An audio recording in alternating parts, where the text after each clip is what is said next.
Bonjour Sandrine. Bonjour. Vous êtes ethnologue, vous travaillez dans les études consommateurs depuis 2005.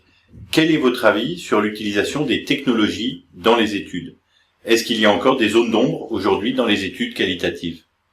Est-ce qu'il y a des zones d'ombre dans les études qualitatives? En fait, parfois, il y a une absence de prise en compte du contexte réel, c'est-à-dire des pratiques, du contexte social et matériel, de l'importance des interactions autour de la consommation d'un produit. Voilà, donc parfois les études ne sont pas ancrées dans la réalité consommateur, dans le comportement réel du consommateur. Alors, pendant des années, les réunions de groupe, les réunions de consommateurs étaient très populaires dans le domaine des études. Aujourd'hui, avec les nouvelles technologies, est-ce que les focus group traditionnels sont ringardisés? Non, ils sont pas ringardisés. Les focus group, c'est toujours important quand on s'intéresse aux perceptions, à toutes les raisons émotionnelles qui entourent la consommation d'un produit, le visionnage d'une publicité.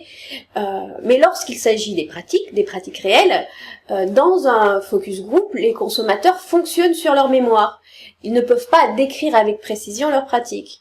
Donc les focus group, en fait, c'est plutôt, ça reflète le discours consommateur, c'est-à-dire l'interprétation que les consommateurs se font de la réalité et de la réalité qu'ils veulent nous donner à voir, mais ça ne permet pas de décrire avec précision les pratiques réelles des consommateurs.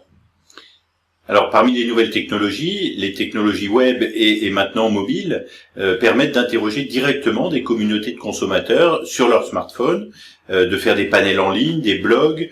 Est-ce que c'est la technologie miracle dans la recherche d'insight?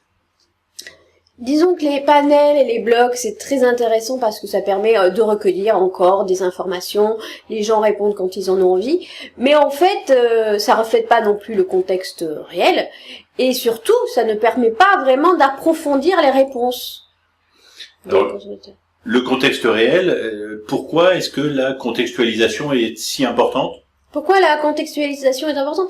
Parce que ça permet, parce qu'on est dans la réalité consommateur. Donc quand on est dans la réalité vraie du consommateur, on peut poser de meilleures questions, ce qui permet d'avoir accès à de meilleures réponses et donc de définir de meilleurs insights et donc obligatoirement de définir de meilleures innovations, d'avoir des innovations qui sont plus pertinentes.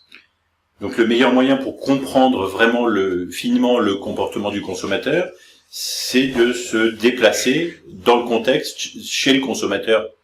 Voilà, idéalement, il faudrait se déplacer chez le consommateur pour voir quels sont les produits réellement consommés, pour comprendre pourquoi ces produits ont été achetés, pour comprendre comment ces produits comment ils sont utilisés. D'ailleurs, il y a des sociétés aussi différentes que Henkel ou Leroy Merlin qui envoient leur chef de produit ou leur responsable marketing faire des home visits pour avoir accès à cette expérience consommateur, pour s'imprégner de l'expérience client. Alors le pionnier dans les études avant l'opération caméra salle de bain réalisée par Henkel en 2007, le pionnier c'était Findus avec caméra conso réalisée en 2005 qui consistait à filmer pendant une semaine une dizaine de familles dans le contexte dans leur domicile. Pourquoi est-ce qu'aujourd'hui, dans le domaine des études, n'est pas plus répandu ce type d'études à domicile dans la durée? Alors, c'est intéressant, ces études filmées, parce que ça permet de voir le comportement des consommateurs sans interférence. Le problème, c'est que c'est très long à visionner, très long à analyser. Voilà, et puis on peut pas poser non plus de questions pour approfondir des points particuliers. Donc voilà, donc du coup, c'est quand même peu utilisé.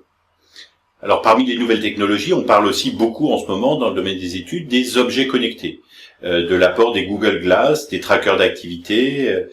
Que vont, à votre avis, apporter les objets connectés dans la compréhension du comportement des consommateurs? Les objets connectés, c'est très intéressant dans la mesure où on est vraiment dans les pratiques réelles, dans le comportement. Et le gros avantage des objets connectés, c'est que ce sont des données préanalysées.